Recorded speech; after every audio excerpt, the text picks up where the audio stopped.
Magandang umaga po. Alas 7 na nga po yan ng umaga nung ako'y nagising. Pagtingin ko nga ni din kay Lucille namin ay pagkasarap pa ng tulog. Kaya nga ni doon na nga lang ako sa labas magpainit ng tubig pang kape. Nakalagay ko pang halaang ng tubig sa heater ay ringat gising na si Lucille namin. Madalas nga po pagkakagising niyan at kulang sa tulog ay nagpapakandong yan sa amin ni mama niya. Pagkalambing din naman itong anak namin. Isa nga rin sa ginagawa ko ay sinasama ko nga siyang madalas pagbibili ako sa tindahan. Para nga kako masanay siya sa araw-araw na ginagawa namin. Bumili nga lang ako ng tinapay at ang paborito nga po niyang Dutch meal. Pag uwi nga namin ay sumalubong na agad si mama niya para itanong nga sa kanya kung ano ang mga binili namin. Nilitan ko na nga rin po siya ng damit niya dyan at pinawisan na nga ni sa laro nila ni Pinsan Gab-Gabi. At ito nga po ang luto ni Mrs. ko, goto with egg. Kain na po tayo. Pagkatapos nga po namin kumain ay binihisan ko na rin si Lucille namin. Gawa nga ng kami mama siya ngayon at dumating nga ni yung pamangkin ni Mrs. ko galing Tanay Rizal. Ay abaw, naka-seatbelt na nga ni yung baby girl namin. Nakakatuwa nga ni at alam na nga ho niya yung mga ganyan mga bagay. Minsan ko nga lang pong tinuro sa kanya ay laking tuwa ko nga ni at nakuha naman po agad niya. Sinimulan ko na nga rin ilagay yung extension ng bubong ng multicab at pagkagarning ang mainit ang amin lakal ay nilalagay ko po yung pinakambubong. Tinulungan na nga rin po pala ako maglagay ni Jello. Bali yan po yung boyfriend ng pamangkin ni Mrs. At ayan na nga ni, andyan na si Lucille namin. Pagka nga alam niyang ilalagay ko yung tolda dito sa multicab ay alam nga ninyang kami may apar unang lugar. Kaya alam din nga ninyang maraming masakay dito sa likod ng multicab. Salamat nga pala ulit sa Jello sa pagtulong sa akin kanina. Pagkatapos nga po naming maprepare lahat ng mga dadalhin ay dumiretso na ho kami sa aming apar una. Mga 30 minutes lang din naman yung aming naging biyahe ay narating na nga rin namin itong bukuhan dito nga po sa Ramos Tarlac. Naghanap-hanap na nga lang po ako ng masisilungang malilom dyan para nga masimulan na namin yung aming mga lutuin. Bukod nga sa pagbili namin ng buko din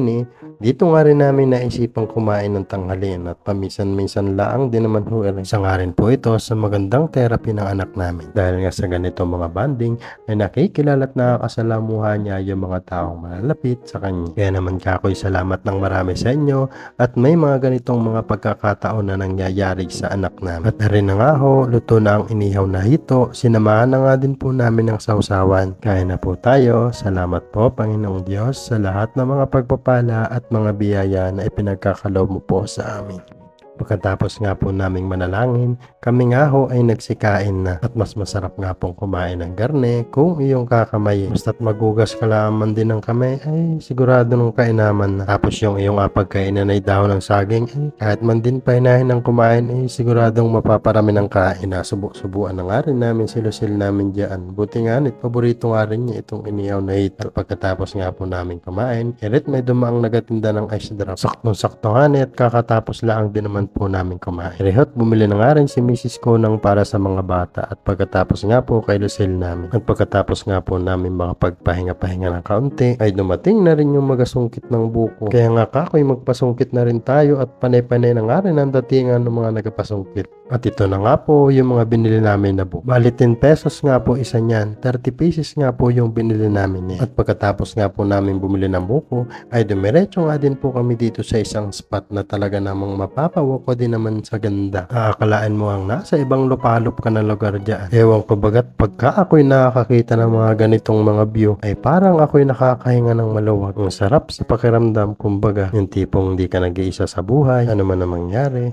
Alam mo, andyan lang sila nakasuporta at nakagabay sa mga ginagawa mo. Kaya naman I'm very blessed na dumating kayong dalawa sa buhay ko. At nung matapos na nga po namin maikot itong lugar, ay nagkayayaan na nga po kami para umuwi. At yun lang po ang video po namin ngayong araw.